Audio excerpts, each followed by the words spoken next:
চাঁদপুরে ডাকাতির প্রস্তুতিকালে আগ্নেয়াস্ত্র সহ 5 ডাকাতকে আটক করেছে জেলা গোয়েন্দা পুলিশ।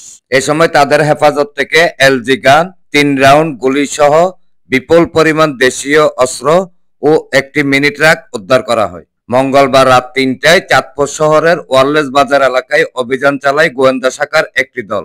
পুলিশ জানায়, গোপন সংবাদের ভিত্তিতে অভিযান চালিয়ে তাদের আটক করা হয়। অপারেশন ডেভিড হাট অভিযানের নেতৃত্ব দেন গোয়েন্দা শাখার অফিসার ইনচার্জ মোহাম্মদ মুজিবুর রহমান। এ সময় তার সঙ্গে ছিলেন এসআই মাজারুল হক, মিজানুর রহমান ও এএসআই শামসুল ইসলাম সহ যৌথ বাহিনীর সদস্যরা।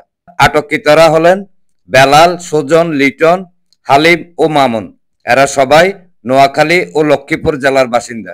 এ বিষয়ে চাঁদপুর জেলা পুলিশ সুপার কার্যালয়ে এক প্রেস ব্রিফিংয়ে সাংবাদিকদের জানান, চাঁদপুরে ইতিপূর্বে যেসব ঘটনা ঘটেছে সে বিষয়ে তাদের জিজ্ঞাসাবাদ করা হবে।